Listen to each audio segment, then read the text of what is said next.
coming off a really impressive rookie minicamp. Is Bo Nix already ahead of where Russell Wilson was at this point with his tenure with the Broncos and where Drew Lock was when he was a rookie? Let's answer that question on the DNVR Broncos mailbag. What do you guys think? Well, Russ wasn't even at rookie minicamp because he wasn't a rookie. So, yeah, I guess so. He is leaps and bounds ahead of Russell Wilson. At this point, yep, absolutely. Drew Lock, I was just a mere baby, and I wasn't at rookie minicamp, so I couldn't tell you. Todd, you were on the other side. You were there with Drew. Well, at rookie minicamp? Well, No, I wasn't there. Not at rookie minicamp, but I guess we can take this conversation to Early camp. OTAs, early training camp and things. And I got to say, maybe I'm going way too over the top, but I am so impressed because for me, everything with rookie minicamp and early in OTAs and early in training camps about the mental. Yep. Like, especially for a quarterback. Do they break the huddle and then have to talk to receivers after or ask the coach and turn around? There was never a moment in this rookie minicamp where Bo looked confused, where he needed to do that. In fact, there were a lot of players that were confused on offense, and he was telling them exactly where to go. I saw that multiple times where a tight end was on the wrong side, a receiver was on the wrong side. He was telling the receiver to step back. That's it. And to me, I was like, man, that is way more advanced than I've seen any new quarterback recently.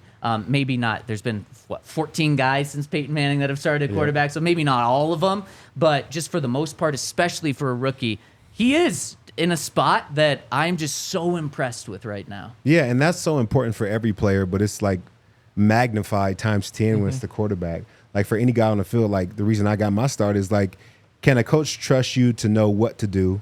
And then once you know what to do, he can teach you how to do it.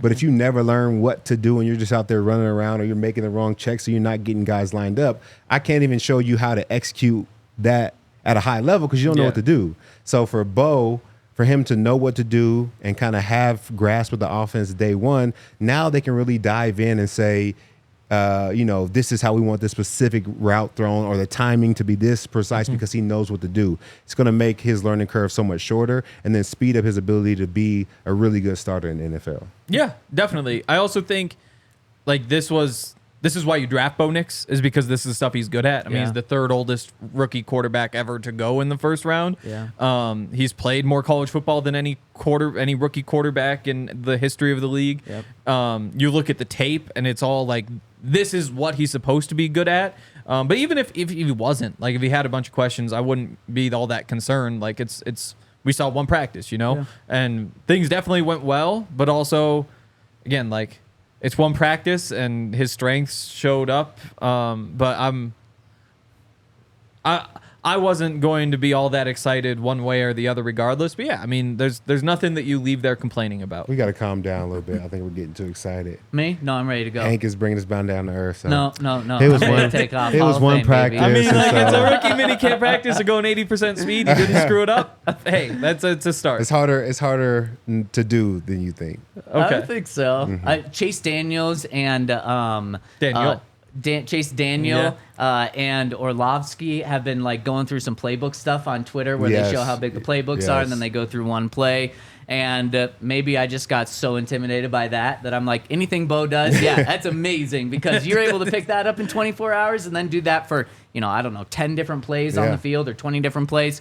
So maybe I'm a little high, but I just have loved what I've seen from Bo. And the other thing, maybe it's just like he's the exact opposite of Russell Wilson. I mean, a story came out last week about Russ, and we don't want to live in the past, so we didn't really talk about it, but there's a story that said Russ couldn't get the play calls out, he couldn't do things at the line of scrimmage, and we knew some of these things, but I think the longer we're away from Russell Wilson, the more that's just going to leak, that's just going to look really bad on Russ, and I think Bo, probably a reason why Sean wanted him, is he's the complete opposite. Yep. He's not going to have to worry about that.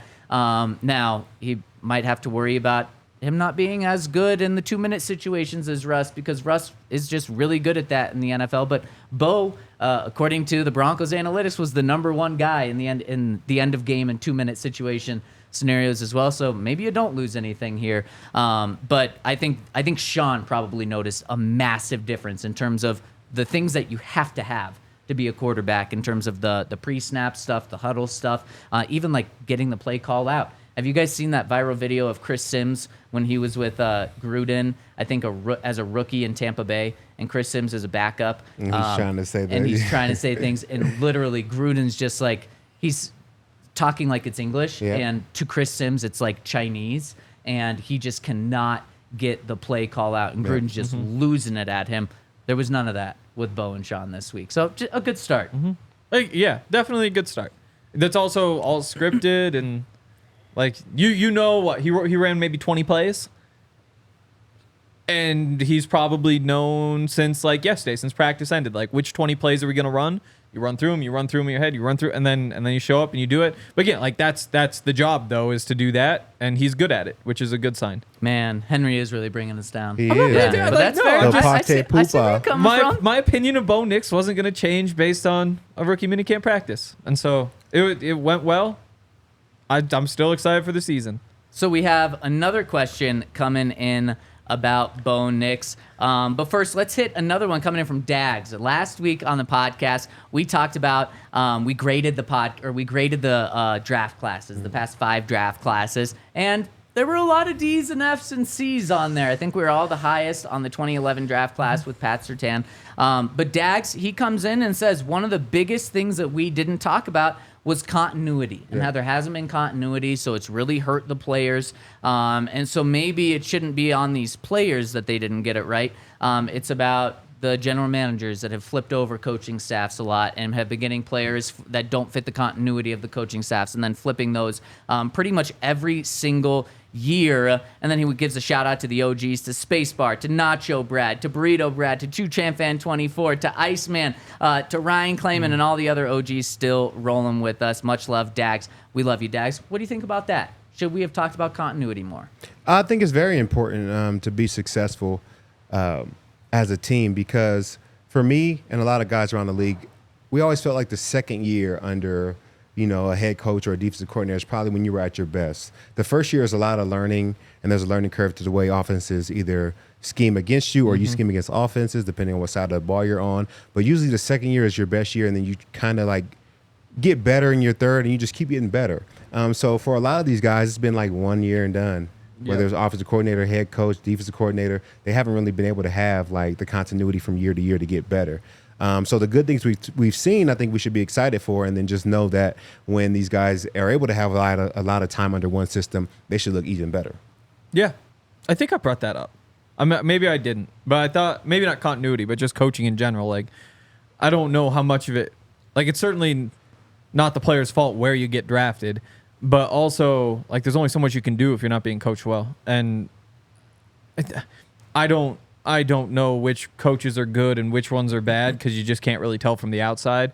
But yeah, I mean, that's definitely just as important as anything else. The coaching is also. I mean, the other thing we found is that like missing on 4 draft picks every draft isn't a big deal. Like, that's every team in the NFL, they miss on 4. It's just that you didn't get any of the major hits, and all of a sudden, if you just wind up with a few more of those, that's what's missing. It's not the fact that you batting 50%. Every team bats 50% getting guys on the field. It's just that you didn't get the studs. And I think if you're like Micah Parsons didn't need to be coached, Like, I'm sure coaching helps all that sort of stuff, but he was going to be Micah Parsons. Like, George Kittle, I think, was going to wind up being a good tight end regardless of coaching. So I do think that you need just those freaks who are going to play well regardless. And those are what's not there. Yeah, Todd Henry's trying to give you credit. He's trying to be like, Todd Davis is going to be Todd Davis regardless. Yeah, that was it. No, but I agree. But then I think of guys like Brock Purdy, who would not have been Brock Purdy without some good coaching. Definitely. Even Jared Goff coming back to himself, I think it's because of good coaching that he's, not that he was receiving bad coaching, but was able to kind of figure him out. Yeah, exactly. Like, exactly. Debo obviously is like a physical freak. He was going to make some of those plays, but in that offense, it does unlock him a little bit when you're hitting him 5 yards downfield in like 10 different ways to let him go run with the ball. Yeah, and it's no surprise that certain coaches continue to win. Like, coaching, definitely matters. So I agree that you need some freak athletes, but I think you need some guys that can get coached up as well. Because let's just say you have some freaks and then you have some okay players. This brings your whole team up by the coaching. Those young guys, those special teams players who can come in and make plays for you, who can do some good things on offense because you coach them up so well. So I think you're right. Yeah. To get back to Bo, Crudum had a question that said, how quickly do you believe Sean can get Bo comfortably acclimated to being under center? It's going to take some time. Yeah. Just an uncomfortable position to be in. It's a lot less you can see from there. And I think it just takes time, especially if you're a shotgun quarterback. Because for me, I feel like if I was a quarterback, shotgun feels so much more comfortable. I have at least have a 5-yard buffer. Yep. You know, I'm safe. I don't have to speed out of here in my three-step drop just to see the field. I can kind of set up and take my time. So I think for any quarterback, that is probably the most challenging, especially if you're a shotgun guy, having to be under center all the time. It's tough. And we've already seen it. At rookie minicamp, Bo was under center a lot, whether it was just doing individual drills, whether it was during team drills. He is working under center, but this is the time to work on it. Yep. And then if Bo isn't fully comfortable, when the season comes around, and hopefully he's a week 1 starter, if he's at 80%, but he's 100% comfortable in the gun, do 80% of your plays out of shotgun. It's like you don't want to fully limit yourself to only being out of shotgun.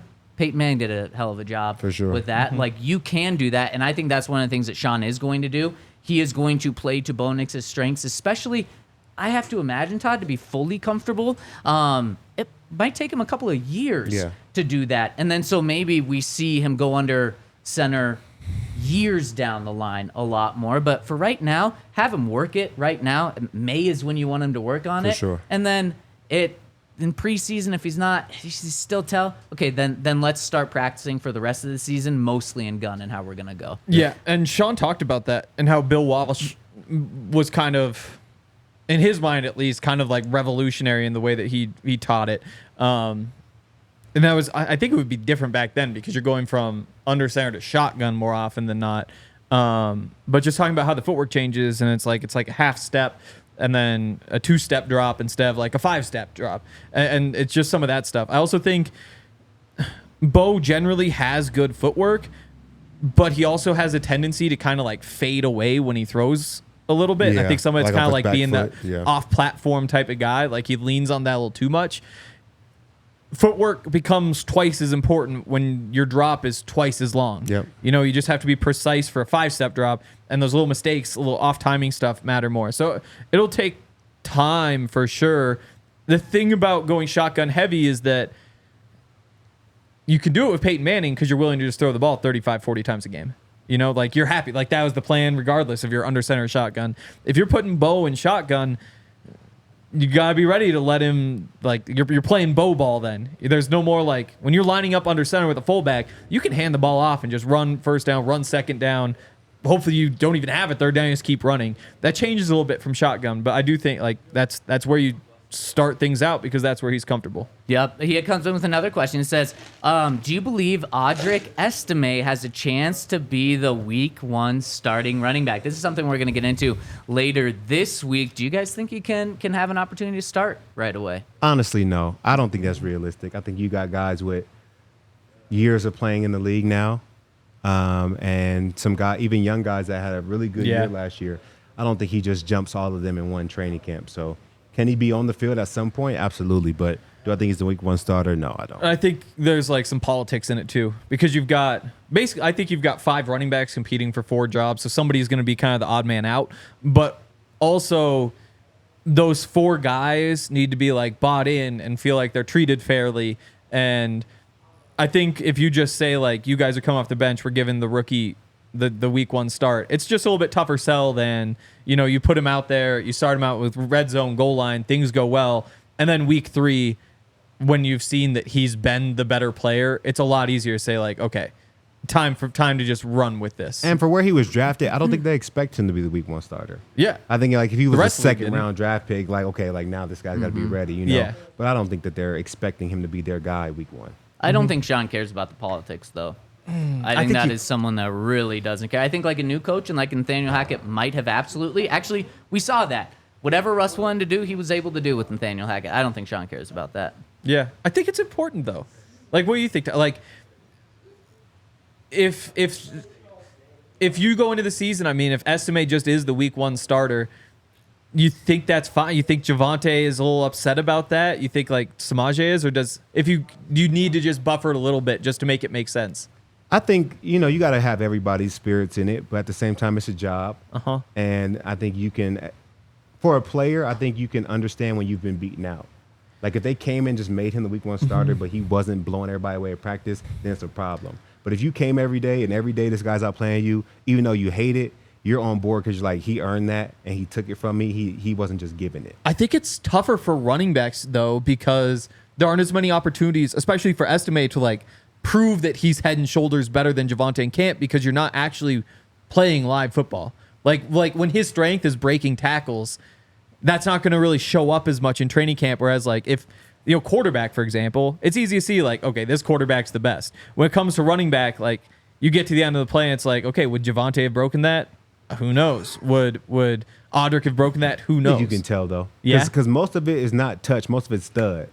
So even at the finish of the play, you can see like when he thudded up, was he giving the hit or did he take it a little bit and stumble to the left? Or was he like the guy was hanging on for dear life, but they didn't go to the ground? Like Right. I think you can tell even when it's not tackle. Okay. And final one coming in from Kai Knock. Kyler says, hey, boys, with run defense being a supposed priority this offseason, why aren't we more concerned about the inside linebacker spot? It's the biggest hole on the roster, in my opinion, and no combo of Barton Sanders, Jonas Griffith gives me confidence it will improve versus when we had Josie Jewell. Yeah, I think, losing Josie's a huge loss. Barton, I think, is a great player. I'm not fully certain about how great he is in the run game. And then Jonas, I think, is still kind of figuring things out as a whole. Alex Singleton, not worried about it at all. But we will have some kind of rotation there for a second down, I think, until we figure it out. But yeah, it is a hole right now, and we got to get it plugged. The Broncos addressed the run defense with their defensive line, not with their linebackers, obviously. Alex Singleton is going to be called on even more to make every single tackle. But I know inside the building, they really, really hope that Jonas Griffith stays healthy. Yeah. Because physically, he's got all the tools. Mentally, they think he's got that as well. Now, obviously, he has to go out and show it, but that's who they're hoping is the week 1 starter next to Alex Singleton. But he has to be healthy, and that's something that he hasn't been able to do. So I think that's their plan right now. Yeah. I mean, he and Josie were the starters in 2022, and then he got hurt almost right away, week 3, maybe something like that. And that's when Alex became the starter. And then Alex has obviously held on to that job. And, Alex has played well. I don't think he's played significantly better than he did with the Eagles. I think that he's a good linebacker, and I think that if you like Jonas back then, you probably like Jonas now. And I think that there is reason to believe Jonas could be your better linebacker. He hasn't proven it. He hasn't been able to stay healthy, but there's certainly the upside that you have 2 good linebackers there. It's also a big gamble, and Barton is, as a number 3, I like him. If he winds up being your starter, I mean, that's a very obvious downgrade, and you just have to hope that upgrade defensive line outweighs what you did at linebacker. Right. Todd, who can bench 225 more, you or Alex? Singleton? Yep. I think I got him. I think so, too. Let's go. He has the longer arms, That's a tougher. Longer reps, yeah. Do you know everyone's arm length? Not everybody, but I see Todd every day. I mean, I have long arms though. You do, but I mean, it's longer. Alex is he's much longer arms. All right, gotta be careful with the wording. You on really all this. do. Yeah, that's gonna do it on the DNVR Broncos mailbag. Leave your comments over at thednvr.com on our podcast, specifically on the DNVR mailbag podcast, and we'll get to them next week. Thanks for tuning in. We all silly like the mayor.